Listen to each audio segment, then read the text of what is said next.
Spolu s našou kamerou sme navštívili niekoľkých obyvateľov dedinky Čičmany a oslovili ich s otázkou, ako sa žije v Čičmanoch.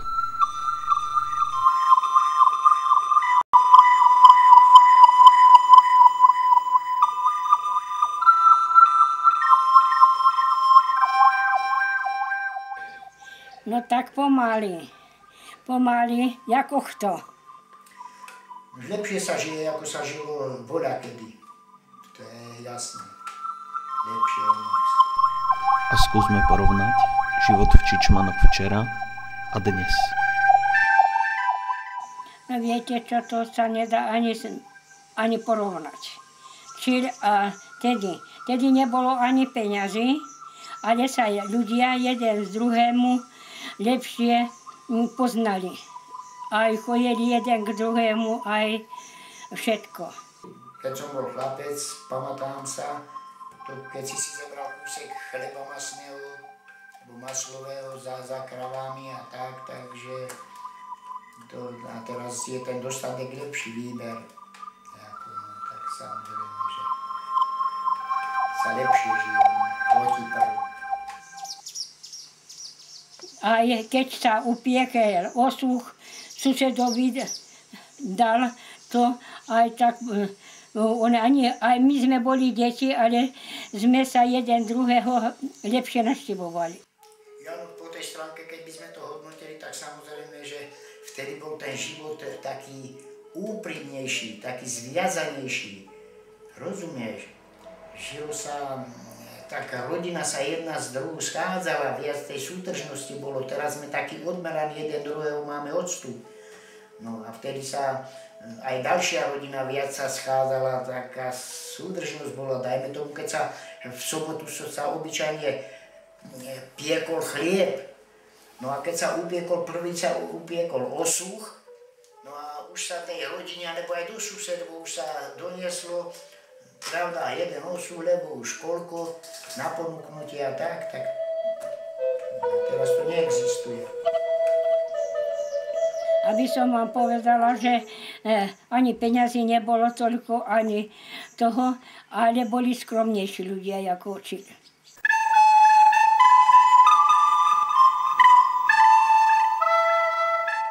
Bola jedna truhla, v každém kúte bola jedna truhla, neboli skrine ako číl a sekretáre. No a v tej truhle bolo pohádzané, tí kroje a to každý odložil, prípadne niekde klinec bol uderený, čo si väčší kabát zavesel. No a hotovo. Na prostriedku, že bývalo ohnisko, to ja už nepamätám. To už nebolo ako takto, ale tak správnejšie to bolo ako je čil. Čili je to také, jakýsi horšie. No tak my sme ako tak žili, no dobre. Na tie pomery, no otec šili papuče trošku, večer veru popísali sme si úlohy ako deti a večer hýbaj lepiť papuče. Otec, mama zarobili popu z zlatkej múky, kašičku, riedku a drevené nože boli a s tým sa natieralo.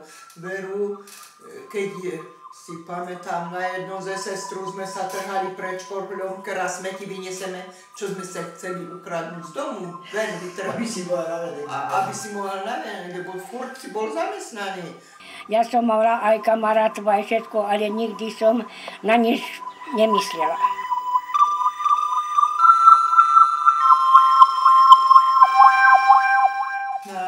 Ešte veru ledva sme vládali hrabne motyky držať a už sme museli poli robiť, kopať. V jeseni popredku sme zbierali, otec za nami s mamou prehrnali hlinu a takto, no to ináč. Veselo bolo, zaspievali sme sa, aj sme sa prešli. To aj tak bolo, aj nebolo peňazí, aj jeden druhému bol taký úprimnejší ľudia, ako je čili.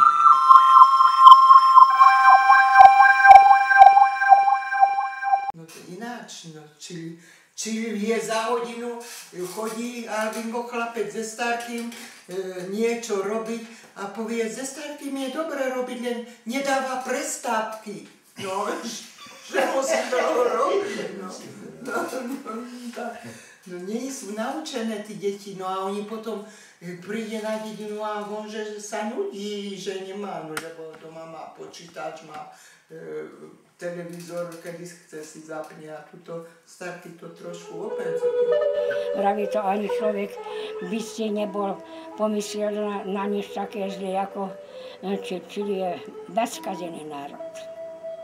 Keď si už vládali, ja som od 6 rokov už pásla kravy v Javorinke, dievčí breh. Aj starej mame, to takých 6 kusov kráv som pásala veru. No a tak to bežalo, no. Čili je jakási závisť, jakási nedobro a on ani jedno druhému neverí ani jen, tak je to. No ja. Večer bolo ozaj chvíľku, že si odskočil, keď si prišiel z pasenia, odskočil si hrať Borčiaka. Tak sa dívam aj do toho televízoru aj všetko, ale proti prv to sa nedá prirovnať. Janka je do zeme vyjde. Do zeme Janka a koľko je hráči, toľko je jamek okolo tej Janky. A jeden pase, morské prasa sme to volali. No, ako pasa to strieľalo sa, ty si nesmel, aby ti vpadlo do tej Janky, rozumieš? Musel si, a keď ťa už obehrali, tak si musel, ten čo mu padlo, tak musel ísť ten pás, vymenil sa, vieš? No, tak, to bol Morčiak. Však tam hrajú Morčiaka, jak si videl na tom filme, na obore. Ale tam je tých detí, krdiel. No, tam hrajú Morčiaka. Ja som si toho veľmi dobre všimnul. že vy neviete. To bola zábava. Tak nám pomáhali tam z tých vrchvotí ženy hrabať. Lebo to už sme nechceli tuto a už boli tam aj takí chlapci, aj ona tam bolo aj moc čerešní. Už na čerešne sme tam chodili a tu na tom, kde je ten kríž, to Mataľovce sa volalo, tak tam boli také 3 domy. Ale to je už silnenie, tam nič. Alebo keď prišiel kolotoč, tam na obore býval kolotoč, kde bola školka. Bol kolotoč a tam prišiel taký, elektriky nebolo, vieš, pred vojnou nebolo elektriky, tak sme deti, 3 razy si točil, to malo takú plošinu, ten kolotoč, si 3, neviem, ani 6, lebo koľky sme točili, vieš, po tej podeste si chojel, okolo toho kolotoču si ho točil 3 razy a raz si dali za tí 3 razy, čo si otočil, raz si sa odviezol. Neviem, či je, ja som tam dávno nebola, no tak pri tom kríži a potom je druhý kríž, ako ide do Tužiny. Boli ste tam? Ale pri tej skromnosti bolo veselo, nie? Veselo, pravda, to večera, detí bolo plno, rozumieš? No a oni tam v takej ujamine, tam tí malé čičmany boli. Tam bolo takých pár domov.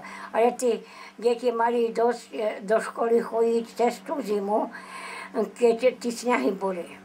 No a to v nedeľu sa prechodilo, pečec bolo v rade pekne a išlo sa až do doliny, no hore jedno k druhému spievalo. A čilnič. Pani Juričová, za vášho detstva koľko ľudí asi bývalo v Čičmanoch? Viete, asi 1200 ľudí.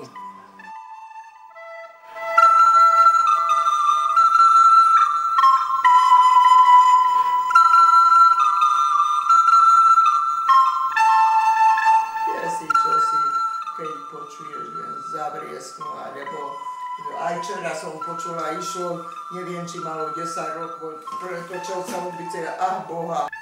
Prviek bolo veselo, mládenci po večeroch hore dolu dedinu chodili, spievali, keď mali tú harmoničku, zahrali si. A neboli ani opití, úplne striezví, spievali, radi si zaspievali. My sme sa prechodili po dedine, na už sem tam aj chlapci sa k nám pripojili, špácovali sme, spievali sme. No tak. No nás bolo v jednom dome 16. No a nikdy nás bolo 9 detí.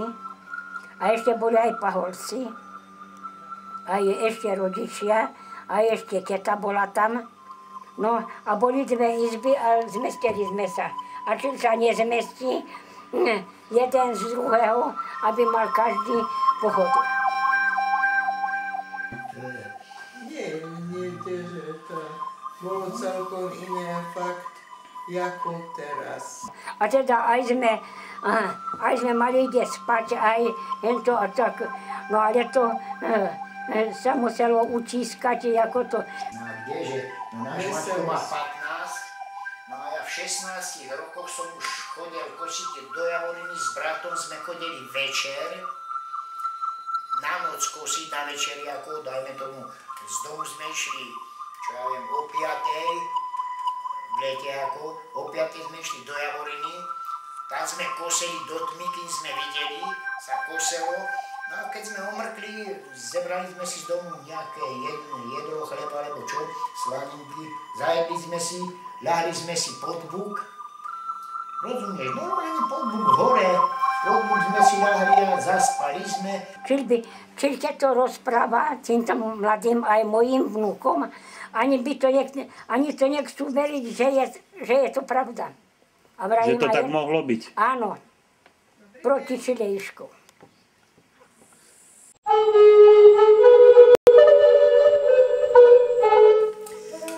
Lepšie sa žije, ako sa žilo voľakedy. To je jasné. Ani peňazí nebolo toľko, ani toho. Vtedy bol ten život taký úprimnejší, taký zviazanejší. Ale boli skromnejší ľudia, ako určite.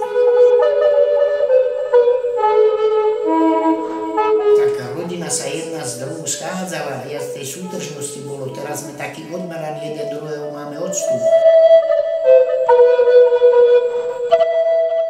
To aj tak bolo. Aj nebolo peňazí, aj jeden druhému bol taký úprimnejší ľudia, ako ječili.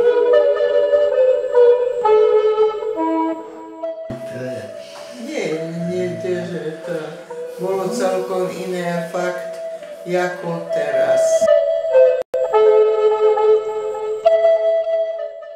Čili je bezkazený národ.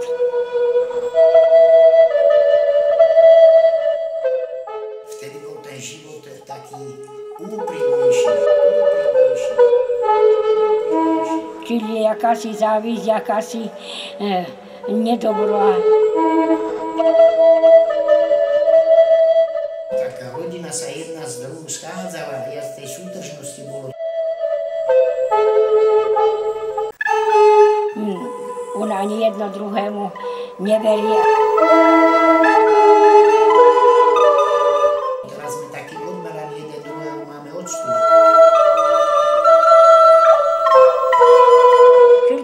Čiže to rozpráva týmto mladým aj mojim vnúkom, ani to nechcú veriť, že je to pravda.